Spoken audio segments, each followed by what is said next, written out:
আসসালামু আলাইকুম ভাইয়া, সবাই কেমন আছেন? আশা করি সবাই ভালো আছেন।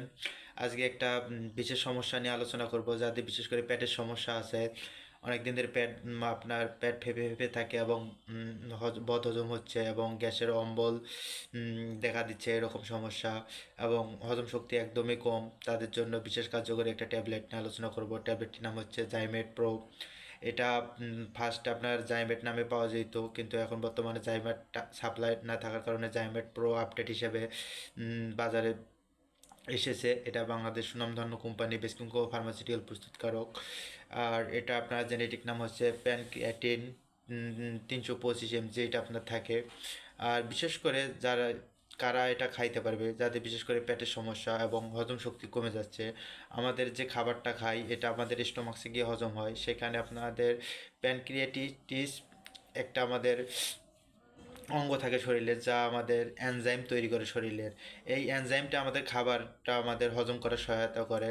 যাদের বিশেষ করে এনজাইম তৈরি হয় না, তারা এই জাইমেট প্রোটা অনেক ভালো কাজ করে তাদের জন্য। বেশ কার্যকর, পেটের সমস্যাটা দূর করে দেয় এবং হজম শক্তিটা বৃদ্ধি করে। বিশেষ করে যাদের প্যানক্রিয়াটিসের অনেক সমস্যায় দেখা দেয়, যে যাদের অনেকে অপারেশনও করা লাগে, তাদের ক্ষেত্রে অনেক অসুবিধা হয়। এর জন্য জাইমেট প্রোটা ডাক্তাররা এটা সাজেস্ট করে থাকে, তাহলে আমাদের শরীরে এনজাইমটা সৃষ্টি ভালো হয় এবং আমাদের শরীরে অনেকে গ্লুকোজের পরিমাণটাও কমে যায়। সেই গ্লুকোজটাও আমাদের চলতে অনেক সহায়তা করে। সো আপনাদের যাদের বিশেষ করে পেটের সমস্যা নিয়ে ভুগতেছেন, গ্যাসের সমস্যা মনে হচ্ছে, তারা এই জাইমেট প্রো ট্যাবলেটটা খাবেন, ইনশাল্লাহ অনেক ভালো রেজাল্ট পাবেন। এটা খাওয়ার নিয়ম হচ্ছে সকালে একটা, রাতে একটা, 2 বেলা করে খাবেন এবং 3 বেলাও খেতে পারবেন বেশি সমস্যা হলে। এটার প্রাইস হচ্ছে প্রতি পিস 10 টাকা করে।